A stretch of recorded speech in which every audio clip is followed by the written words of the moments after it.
అందరికీ నమస్కారం. ఢిల్లీలో కొత్త పార్లమెంటు భవనం ప్రారంభమయ్యింది. ఆ ప్రారంభోత్సవంలో భారత ప్రధానమంత్రి నరేంద్ర మోడీ గారు హిందీలో ఇచ్చిన ఉపన్యాసాన్ని పూర్తిగా తెలుగులోకి అనువదించి ఈ వీడియో ద్వారా మీకు అందిస్తూ ఉన్నాం. అన్నట్టు మా ఛానల్ నచ్చితే సబ్స్క్రైబ్ అవ్వండి, వీడియో నచ్చితే లైక్ కొట్టండి, నచ్చకపోతే డిస్లైక్ కొట్టండి. మీరేమనుకుంటున్నారో మీ అభిప్రాయాలను కామెంట్ సెక్షన్లో రాసి మాతో పంచుకుంటారని చెప్పి మేము ఆశిస్తూ ఉన్నాం. సబ్స్క్రైబ్ అవ్వకుండా మాత్రం ఉండకండి. ఇక విషయానికి వద్దాం. నరేంద్ర మోడీ గారు హిందీలో ఇచ్చిన ఉపన్యాసానికి తెలుగు అనువాదం. గౌరవనీయులైన లోక్సభ స్పీకర్ శ్రీ ఓం బిర్లా గారు, రాజ్యసభ డిప్యూటీ చైర్మన్ శ్రీ హరివంశ్ గారు, గౌరవనీయులైన పార్లమెంటు సభ్యులు, సీనియర్ ప్రజా ప్రతినిధులు, ప్రముఖ అతిథులు, ఇతర ప్రముఖులందరూ, నా ప్రియమైన దేశ ప్రజలారా, ప్రతి దేశం యొక్క అభివృద్ధి ప్రయాణంలో కొన్ని క్షణాలు వస్తాయి. అవి ఎప్పటికీ అమరత్వాన్ని కలిగి ఉంటాయి. కొన్ని తేదీలు కాలం ముందు చరిత్రలో చెరగని సంతకాలుగా మారతాయి. ఈరోజు మే 28, 2023 అలాంటి శుభ సందర్భం. మనకు స్వాతంత్ర్యం వచ్చి 75 ఏళ్లు పూర్తయిన సందర్భంగా భారతదేశం అమృత్ మహోత్సవ్ను జరుపుకుంటోంది. ఈ అమృత్ మహోత్సవ్లో భారతదేశ ప్రజలు తమ ప్రజాస్వామ్యానికి ఈ కొత్త పార్లమెంటు భవనాన్ని బహుమతిగా ఇచ్చారు. ఈ ఉదయం పార్లమెంటు హౌజ్ కాంప్లెక్సులో సర్వ విశ్వాస ప్రార్థన జరిగింది. భారత ప్రజాస్వామ్యం యొక్క ఈ బంగారు క్షణాలకు నేను దేశ ప్రజలందరినీ అభినందిస్తూ ఉన్నాను. ఇది కేవలం భవనం కాదు, ఇది 140 కోట్ల మంది భారతీయుల ఆకాంక్షలకు, కలలకు ప్రతిబింబం. ప్రపంచానికి భారతదేశ దృఢ సంకల్పం యొక్క సందేశాన్ని అందిస్తున్న మన ప్రజాస్వామ్య దేవాలయం ఈ భవనం. ఈ కొత్త పార్లమెంటు హౌజ్ ప్రణాళికను వాస్తవికతతో, పాలసీని నిర్మాణంతో, విల్ పవర్తో, యాక్షన్ పవర్తో, రిజల్యూషన్తో, అచీవ్మెంట్తో అనుసంధానం చేసే ముఖ్యమైన లింక్గా ఈ భవనం ఉంటోంది. ఈ కొత్త భవనం మన స్వాతంత్ర సమర యోధుల కలలను సాకారం చేసే సాధనంగా మారుతుంది. ఈ కొత్త పార్లమెంటు భవనం స్వావలంబన భారతదేశం యొక్క కొత్త ఉదయానికి సాక్ష్యంగా ఉంటుంది. ఈ కొత్త పార్లమెంటు భవనం అభివృద్ధి చెందిన భారతదేశం యొక్క తీర్మానాలు ఎలా నెరవేరుతాయో చూస్తుంది. ఈ కొత్త భవనం కూడా ఒకవైపు కొత్త, మరోవైపు సనాతన ధర్మ సహజీవనానికి ఆదర్శంగా నిలుస్తుంది. కొత్త మార్గాల్లో నడవడం ద్వారా మనమే కొత్త నమూనాలను సృష్టిస్తాం. నేడు కొత్త భారతదేశం కొత్త లక్ష్యాలను నిర్దేశిస్తోంది, కొత్త మార్గాలను ఏర్పరచుకుంటోంది. కొత్త ఉత్సాహం మనలో ఉంది. కొత్త ప్రయాణం, కొత్త ఉత్సాహం, కొత్త ఆలోచన, కొత్త దిశ, కొత్త దృష్టి, కొత్త తీర్మానం, కొత్త నమ్మకం. మరియు ఈరోజు మరోసారి ప్రపంచం మొత్తం భారతదేశం వైపు చూస్తోంది. భారతదేశం యొక్క దృఢత్వం, భారతదేశం యొక్క ప్రజల తీవ్రత, భారతదేశం యొక్క ప్రజల మానవ శక్తి, జీవనోపాధి, గౌరవం, ఆశ, ఇవన్నీ కూడా ప్రపంచం ఒక్కసారి మన వైపు చూసేలా చేస్తున్నాయి. భారతదేశం ముందుకు సాగితే ప్రపంచం ముందుకు సాగుతుంది. అంతలా ప్రపంచం భారతదేశంపై ఆధారపడి ఉన్న పరిస్థితి ఉంది. పార్లమెంటులోని ఈ కొత్త భవనం భారతదేశ అభివృద్ధితో పాటు ప్రపంచ అభివృద్ధికి పిలుపునిస్తోంది.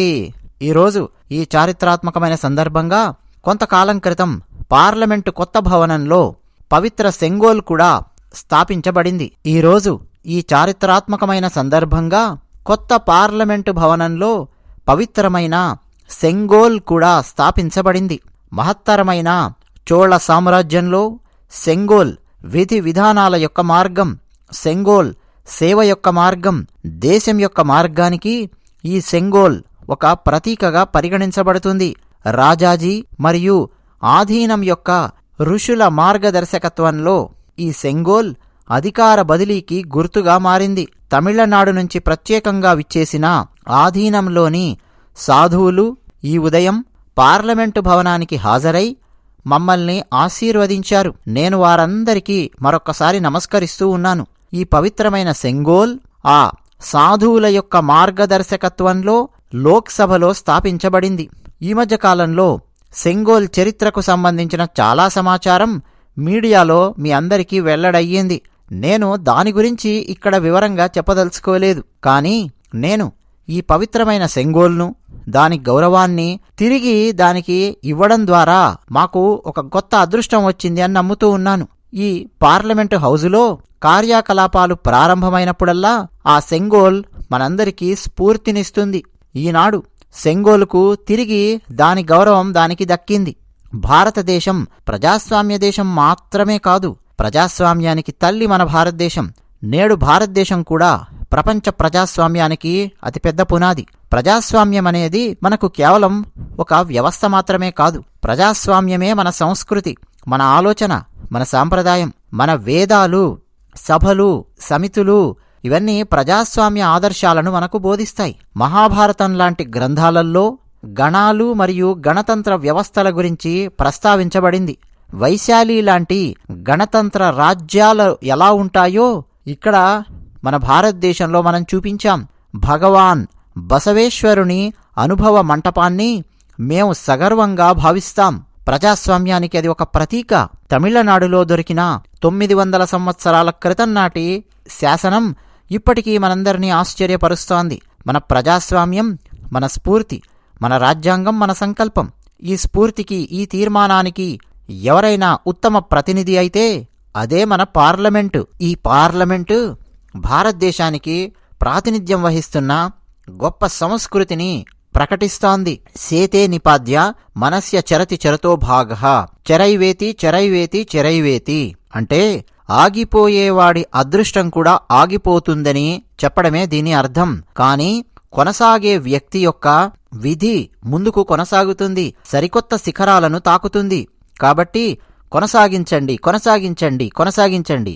బానిసత్వం తర్వాత ఎంతో కోల్పోయిన మన భారతదేశం తన సరికొత్త ప్రయాణాన్ని ఇప్పుడు ప్రారంభించింది.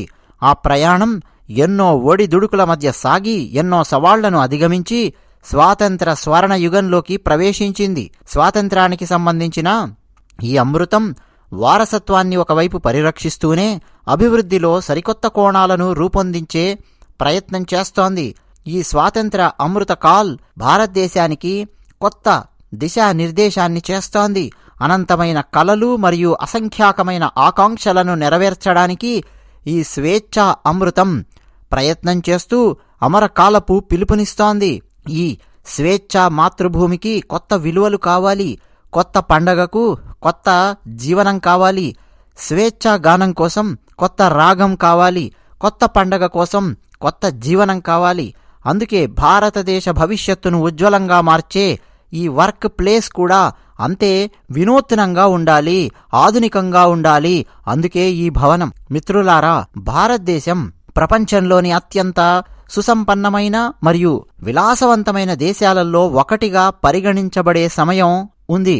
భారతదేశంలోని నగరాల నుంచి రాజభవనాల వరకు, భారతదేశంలోని దేవాలయాల నుంచి శిల్పాల వరకు భారతదేశ వాస్తుశిల్పం భారతదేశ నైపుణ్యాన్ని ఎప్పుడో ప్రకటించింది. సింధులోయ నాగరికత యొక్క పట్టణాభివృద్ధి ప్రణాళిక, మౌర్యుల యొక్క స్తంభాలు, స్తూపాల వరకు, చోళులు నిర్మించిన అద్భుతమైన దేవాలయాల నుంచి రిజర్వాయర్ల వరకు, పెద్ద పెద్ద ఆనకట్టల వరకు భారతదేశం యొక్క చాతుర్యం ప్రపంచం నలుమూలల నుంచి వచ్చిన ప్రయాణికులను ఆశ్చర్యపరిచింది. కానీ 100 సంవత్సరాల పాటు బానిసత్వం మన నుంచి ఈ గర్వాన్ని దూరం చేసింది. ఇతర దేశాల్లో జరిగే నిర్మాణాల పట్ల మనం ఆకర్షితులమయ్యే సమయం కూడా వచ్చింది. 21వ శతాబ్దపు కొత్త భారతదేశం, ఉన్నత స్ఫూర్తితో నిండిన భారతదేశం ఈనాడు బానిసత్వపు ఆలోచనను వదిలివేస్తోంది. నేడు భారతదేశం మరోసారి ప్రాచీన కాలం నాటి అద్భుతమైన ప్రవాహాన్ని తన వైపుకు తిప్పుకుంటోంది. ఈ కొత్త పార్లమెంటు భవనం ఈ ప్రయత్నానికి సజీవ ప్రతీకగా మారింది. ఈరోజు ప్రతి భారతీయుడు కొత్త పార్లమెంటు భవనాన్ని చూసి గర్వపడుతున్నాడు. ఈ భవనానికి వారసత్వంతో పాటు వాస్తు శిల్పం కూడా ఉంది. ఇందులో కళతో పాటు నైపుణ్యం కూడా ఉంది. రాజ్యాంగ స్వరంతో పాటు భారతీయ సంస్కృతి కూడా ఈ కొత్త పార్లమెంటులో నిండి నిబిడీకృతమయ్యుంది. మీరు ఒకసారి లోక్సభ లోపలి భాగాన్ని గమనిస్తే ఇక్కడే మీకు అర్థమైపోతుంది. జాతీయ పక్షి నెమలిపై ఈ లోక్సభ యొక్క లోపలి భాగం ఆధారపడి ఉంది. రాజ్యసభ యొక్క అంతర్భాగము మన జాతీయ పుష్పమైన కమలంపై ఆధారపడి ఉంది.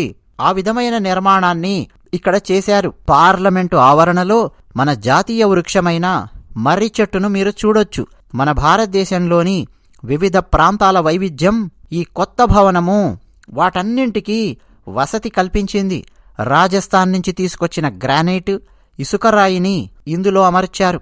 మీరు చూస్తున్న ఈ చెక్క పని మొత్తము మహారాష్ట్ర నుంచి వచ్చింది. ఉత్తరప్రదేశ్లోని బదోహీకి చెందిన కళాకారులు ఈ భవనం కోసం తివాచీలు నేశారు. ఒక రకంగా చెప్పాలంటే ఈ భవనంలోని ప్రతి కణములోనూ ఏక్ భారత్ శ్రేష్ఠ భారత్ అనే స్ఫూర్తిని మనం చూస్తాం. భారతదేశంలోని వివిధ రాష్ట్రాల నుంచి వచ్చిన ఎన్నెన్నో అద్భుతమైన కళాత్మకమైన పనితనాన్ని, నైపుణ్యాన్ని మీరు ఈ కొత్త భవనంలో చూడొచ్చు. మిత్రులారా, పాత పార్లమెంటు భవనంలో ప్రతి ఒక్కరూ తమ పనులను పూర్తి చేయడం చాలా కష్టతరంగా మారేది. ఆ విషయం మనందరికీ తెలుసు. పాత పార్లమెంటు భవనంలో టెక్నాలజీకి సంబంధించిన సమస్యలు ఉన్నాయి. కూర్చునే ప్రాంతానికి సంబంధించిన ఛాలెంజ్ కూడా ఉంది. అందుకే భారతదేశానికి కొత్త పార్లమెంటు హౌస్ అవసరమని గత 2.5 దశాబ్దాలుగా నిరంతరం చర్చ సాగుతోంది. మరి రాబోయే కాలంలో సీట్లు పెరుగుతాయో, ఎంపీల సంఖ్య పెరుగుతుందో, ఏం జరుగుతుందో తెలీదు. మరి ఆ సమయంలో ఆ వ్యక్తులు ఎక్కడ కూర్చుంటారు, ఇట్లా రకరకాల సమస్యలుండేవి. అందువల్ల కొత్త పార్లమెంటు భవనాన్ని నిర్మించాల్సిన అవసరం ఎంతైనా ఉంది. మరియు ఈ కొత్త గొప్పనైన భవనం పూర్తిగా ఆధునిక సౌకర్యాలతో అమర్చబడి ఉంది అని చెప్పడానికి నేను సంతోషిస్తున్నాను. ఈ సమయంలో కూడా సూర్యకాంతి నేరుగా ఈ పార్లమెంటు భవనంలోకి రావడాన్ని మీరు గమనించొచ్చు. కరెంటును తక్కువగా ఉపయోగించుకోవాలి. లేటెస్ట్ టెక్నాలజీతో కూడిన గ్యాడ్జెట్లు ప్రతి చోట ఉండాలి. ఇలా ఎన్నో రకాలుగా జాగ్రత్తలు తీసుకొని మరి ఈ పార్లమెంటు భవనాన్ని నిర్మించడం జరిగింది. మిత్రులారా, ఈరోజు ఉదయం నేను ఈ పార్లమెంటు భవనాన్ని నిర్మిస్తున్న కార్మికుల బృందాన్ని కలిశాను. దాదాపు 60,000 మంది కార్మికులకు ఉపాధి కల్పించేందుకు ఈ పార్లమెంటు హౌజు కృషి చేసింది. ఈ కొత్త భవనం కోసం తమ స్వేదాన్ని ధారపోశారు ఎందరో కార్మికులు. వారి శ్రమకు అంకితమైన డిజిటల్ గ్యాలరీని కూడా పార్లమెంటులో ఏర్పాటు చేయడం చాలా సంతోషంగా ఉంది. బహుశా ప్రపంచంలో ఇలా మొట్టమొదటిసారి జరిగి ఉండవచ్చు. పార్లమెంటు నిర్మాణంలో ఆ కార్మికులు చేసిన కృషి అజరామరంగా మిగిలిపోతుంది. మిత్రులారా, ఏ నిపుణుడైనా సరే గత 9 ఏళ్లను అంచనా వేస్తే ఈ 9 ఏళ్లు భారతదేశంలో కొత్త నిర్మాణాలు, పేదల సంక్షేమం అతను గమనిస్తాడు. ఈరోజు మనం కొత్త పార్లమెంటు భవనాన్ని నిర్మించడం గర్వంగా ఉంది. అందుకే గత 9 సంవత్సరాలలో పేదలకు 4 కోట్ల ఇళ్లు నిర్మించడం పట్ల కూడా నేను చాలా సంతృప్తి చెంది ఉన్నాను. ఈరోజు ఈ గొప్పనైన భవనాన్ని చూసి తల ఎత్తుకుంటున్నప్పుడు గత 9 ఏళ్లలో 11 కోట్ల మరుగుదొడ్లు నిర్మించి మహిళల గౌరవాన్ని కాపాడి వారు తల ఎత్తుకునేలా చేసినందుకు నేను ఈరోజు తృప్తి పడుతూ ఉన్నాను. ఈరోజు ఈ పార్లమెంటు హౌజులో సౌకర్యాల గురించి మాట్లాడుతున్నప్పుడు గత 9 సంవత్సరాలలో గ్రామాలను కలుపుతూ 4 లక్షల కిలోమీటర్లకు పైగా రోడ్లు నిర్మించాము అని చెప్పడానికి నేను సంతృప్తి పడుతూ ఆనందిస్తూ ఉన్నాను. ఈరోజు మనం ఈ పర్యావరణ అనుకూల భవనాన్ని చూసి సంతోషిస్తున్నప్పుడు ప్రతి నీటి చుక్క ఆదా చేయడానికి 50,000కు పైగా అమృత్ సరోవర్లను సృష్టించినందుకు నేను సంతృప్తి పడుతూ ఉన్నాను. ఈరోజు ఈ కొత్త పార్లమెంటు భవనాన్ని, లోక్సభ, రాజ్యసభలను చూసి సంబరాలు చేసుకుంటున్నప్పుడు దేశంలో 30,000కు పైగా కొత్త పంచాయతీ భవనాలను కూడా నిర్మించామని చెప్పడానికి నేను సంతోషిస్తూ ఉన్నాను. అంటే పంచాయతీ భవన్ నుంచి పార్లమెంటు హౌజు వరకు మా విధేయత ప్రజల పట్ల ఒక్కటే. మా స్ఫూర్తి అలాగే ఉంటుంది. దేశాభివృద్ధి, దేశ ప్రజల అభివృద్ధి, ఇదే మా స్ఫూర్తి, ఇదే మా ధ్యేయం. మిత్రులారా, మీకు గుర్తుండే ఉంటుంది, ఆగస్టు 15న నేను ఎర్రకోట నుంచి చెప్పాను. ఏమని? ఇదే సమయం, సరైన సమయం అని చెప్పాను. ప్రతి దేశ చరిత్రలో ఆ దేశం యొక్క చైతన్యం సరికొత్తగా మేల్కొనే సమయం వస్తుంది. భారతదేశంలో అలాంటి సమయం 1947కు 25 సంవత్సరాల ముందు వచ్చింది. అంటే భారతదేశానికి స్వాతంత్ర్యం రావడానికి 25 సంవత్సరాల ముందు అలాంటి సమయం వచ్చింది. గాంధీజీ సహాయ నిరాకరణోద్యమం ద్వారా దేశమంతటా ఒకే విశ్వాసాన్ని నింపింది. గాంధీజీ ప్రతి భారతీయుడిని స్వరాజ్య తీర్మానంతో అనుసంధానించారు. ప్రతి భారతీయుడు స్వాతంత్ర్యం కోసం పోరాడుతున్న కాలం అది. దాని ఫలితాన్ని మనం 1947లో భారతదేశానికి స్వాతంత్ర్యం వచ్చిన రూపంలో చూశాం. భారతదేశ చరిత్రలో ఈ స్వర్ణయుగం కూడా అలాంటి మైలురాయి. నేటికి 25 సంవత్సరాలు భారతదేశం స్వాతంత్రం పొంది 100 సంవత్సరాలను చూడబోతోంది. అంటే ఇప్పుడు నేను మాట్లాడుతున్న ఈ సమయం నుంచి రాబోయే 25 సంవత్సరాల కాలాన్ని మనం గుర్తుపెట్టుకోవాలి. అది అమృత కాలమని గుర్తుపెట్టుకోవాలి. పెద్ద పెద్ద లక్ష్యాలు పెట్టుకోవాలి. అద్భుతంగా పనిచేయాలి. భారతదేశం యొక్క అభివృద్ధే మన లక్ష్యంగా సాగాలి. నేటి నుంచి ప్రతి భారతీయుడు దానికోసం కష్టపడాలి. కొత్త ప్రమాణాలు చేయాలి. కొత్త తీర్మానాలు తీసుకోవాలి. కొత్త వేగంతో ముందుకు సాగాలి. మన భారతీయుల విశ్వాసం భారతదేశానికి మాత్రమే పరిమితం కాదు అని చరిత్ర చెప్తుంది. మన స్వాతంత్ర పోరాటం ఆ సమయంలో ప్రపంచంలోని అనేక దేశాలలో కొత్త చైతన్యాన్ని రేకెత్తించింది. మన భారత స్వాతంత్ర పోరాటం నుంచి ఎందరెందరో కొత్త కొత్త విషయాలు నేర్చుకుని వాళ్ళ దేశాలలో స్వాతంత్ర పోరాటాలు చేయడానికి ముందుకు వెళ్లారు. అలాగే భారతదేశం యొక్క విశ్వాసం ఇప్పుడు కూడా ఇతర దేశాలకు కొత్త విశ్వాసాన్నిస్తోంది. అందుకే భిన్నత్వంతో నిండిన భారతదేశం లాంటి దేశం, ఇంత పెద్ద జనాభా ఉన్న దేశం, అనేక సవాళ్లతో పోరాడుతూ ఉన్న దేశం ఒకే నమ్మకంతో ముందుకు సాగిపోతూ ఉన్నప్పుడు అది ప్రపంచంలోని అనేక దేశాలకు కూడా సరికొత్త స్ఫూర్తినిస్తుంది. ప్రపంచంలోని వివిధ ప్రాంతాలలో వివిధ దేశాల విజయాల రూపాలు మనం గనక గమనిస్తే వాటి వెనక భారతదేశం సాధించిన ప్రతి విజయము స్ఫూర్తిదాయకంగా మారబోతోంది. నేడు భారతదేశం పేదరికాన్ని త్వరగా తొలగిస్తే పేదరికం నుంచి బయటకి ఎలా రావాలో మిగతా అన్ని దేశాలకు స్ఫూర్తినిస్తోంది. అభివృద్ధి చెందాలనే భారతదేశం యొక్క సంకల్పం అనేక దేశాలకు బలంగా మారుతోంది. అందుకే భారతదేశం మీద ఉన్న బాధ్యత చాలా పెద్దది. మిత్రులారా, విజయం యొక్క మొట్టమొదటి షరతేంటో తెలుసా? విజయం సాధించాలి అనే నమ్మకం. మొట్టమొదటి నియమము ఇదే. ఈ విశ్వాసానికి ఈ కొత్త పార్లమెంటు భవనం సరికొత్త ఎత్తు వేయబోతోంది. అభివృద్ధి చెందిన భారతదేశాన్ని నిర్మించడంలో ఇది మనందరికీ కొత్త ప్రేరణగా మారుతోంది. ఈ పార్లమెంటు భవనం ప్రతి భారతీయుడి కర్తవ్య భావాన్ని మేల్కొల్పుతూ ప్రతి భారతీయుడిని కర్తవ్యోన్ముఖుడిని చేస్తుంది. ఏ పార్లమెంటులో కూర్చునే ప్రజా ప్రతినిధులు కొత్త స్ఫూర్తితో ప్రజాస్వామ్యానికి కొత్త దిశానిర్దేశం చేసేందుకు ప్రయత్నిస్తారని నేను నమ్ముతున్నాను. దేశం మొదటగా ఉండాలి, దేశమే ప్రథమము అన్న విషయం గుర్తుపెట్టుకోవాలి. ఇదము రాష్ట్రాయ ఇదం నమాం అనే స్ఫూర్తితో ముందుకు మనం సాగి పనిచేయాలి. కర్తవ్యమే మన ప్రధానమైన మార్గము. ఆ మార్గంలో మొట్టమొదట మనకు గుర్తు రావాల్సింది దేశము అన్న విషయం గుర్తుపెట్టుకోవాలి. మన ప్రవర్తనతో అందరికీ మనం ఆదర్శంగా నిలబడాలి. యద్యదాచరతి శ్రేష్ఠః తత్తదేవే తరో జనాః. అంటే మన ప్రవర్తన ఇతరులకు ఆదర్శంగా నిలబడేలా మనల్ని మనం నిరంతరం మెరుగుపరుచుకుంటూ ఉండాలి. ఉద్ధరేదాత్మనాత్మానం అన్నారు. అలాగే మన స్వంత మార్గాలను, సరికొత్త మార్గాలను మనం ఏర్పాటు చేసుకోవాలి. అపో దీపో భవ అన్నారు. మనల్ని మనం వినియోగించుకోవాలి. ఆ తపన మనలో ఉండాలి.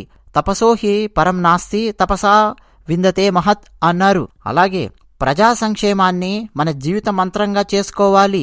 లోకితం మం కరణీయం అన్నారు. ఈ కొత్త పార్లమెంటు భవనంలో మనం మన బాధ్యతలను నిష్ఠతో నిర్వర్తిస్తే దేశ ప్రజలు కూడా కొత్త స్ఫూర్తిని పొందుతారు. మిత్రులారా, ఈ కొత్త పార్లమెంటు ప్రపంచంలోనే అతిపెద్ద ప్రజాస్వామ్యానికి కొత్త శక్తిని, కొత్త బలాన్ని ఇస్తుంది. మన కార్యకర్తలు తమ స్వేదంతో ఈ పార్లమెంటు భవనాన్ని ఎంతో అద్భుతంగా తీర్చిదిద్దారు. ఇప్పుడు మనం మన అంకిత భావంతో దీన్ని మరింత అద్భుతంగా, దివ్యంగా మార్చాల్సిన బాధ్యత ఎంపీలందరిపైన ఉంది. మనందరి 140 కోట్ల మంది భారతీయుల దృఢ సంకల్పమే ఈ కొత్త పార్లమెంటు భవనానికి జీవనాధారం. ఇక్కడ తీసుకునే ప్రతి నిర్ణయము రానున్న శతాబ్దాలకు మన భారతదేశాన్ని ఒక్కొక్క మెట్టు పైకెక్కించే విధంగా ఉండాలి. ఇక్కడ తీసుకునే ప్రతి నిర్ణయం రాబోయే తరాలకు శక్తినివ్వాలి. ఇక్కడ తీసుకునే ప్రతి నిర్ణయం భారతదేశ ఉజ్వల భవిష్యత్తుకు ఆధారమవుతుంది. పేద, దళిత, వెనుకబడిన, గిరిజన, వికలాంగుల సాధికారత, సమాజంలోని ప్రతి అణగారిన కుటుంబం, అణగారిన వారికి ప్రాధాన్యత ఇచ్చే మార్గం ఇక్కడి నుంచి ప్రారంభమయ్యి సరికొత్త భారతదేశాన్ని సృష్టించాలి. ఈ కొత్త పార్లమెంటు భవనంలోని ప్రతి ఇటుక, ప్రతి గోడ, ప్రతి కణం పేదల సంక్షేమానికి అంకితం చేయబడ్డాయి. రానున్న 25 ఏళ్లలో ఈ కొత్త పార్లమెంటు భవనంలో రూపొందించే కొత్త చట్టాలు భారతదేశాన్ని అభివృద్ధి చెందిన భారతదేశంగా మారుస్తాయి. ఈ పార్లమెంటులో చేయబోయే చట్టాలు భారతదేశాన్ని పేదరికం నుంచి బయటపడేలా చేస్తాయి. ఈ పార్లమెంటులో చేయబోయే చట్టాలు దేశంలోని యువత, మహిళలకు కొత్త అవకాశాలను సృష్టిస్తాయి. ఈ కొత్త పార్లమెంటు భవనం కొత్త భారతదేశం యొక్క ఆవిర్భావానికి పునాది అవుతుందని నేను ఖచ్చితంగా నమ్ముతున్నాను. సంపన్నమైన, బలమైన మరియు అభివృద్ధి చెందిన భారతదేశం కొత్త విధానం, న్యాయం, సత్యం, గౌరవం మరియు కర్తవ్యం యొక్క మార్గంలో మరింత బలంగా నడిచే భారతదేశం మన ముందు సాక్షాత్కరిస్తుంది. కొత్త పార్లమెంటు భవనం కోసం భారతదేశ ప్రజలందరికీ నేను మరోసారి అభినందనలు తెలియజేస్తూ ఉన్నాను. ధన్యవాదాలు. ఇదండి భారత ప్రధాని నరేంద్ర మోడీ గారు హిందీలో ఇచ్చిన ఉపన్యాసాన్ని తెలుగులోకి అనువదించి మీ ముందుకు తీసుకొచ్చే ప్రయత్నమే ఈ వీడియో. సంపూర్ణంగా ఎవరైతే ఈ వీడియో చూశారో వాళ్ళందరికీ మా ఛానల్ తరపు నుంచి ఒకసారి నమస్కరిస్తూ మా ఛానల్కు సబ్స్క్రైబ్ అవ్వండి. వీడియో నచ్చితే లైక్ కొట్టండి, నచ్చకపోతే డిస్లైక్ కొట్టండి. మీరేమనుకుంటున్నారో మీ అభిప్రాయాలను కామెంట్ సెక్షన్లో రాసి మాతో పంచుకుంటారని చెప్పి ఆశిస్తూ ధన్యవాదాలు.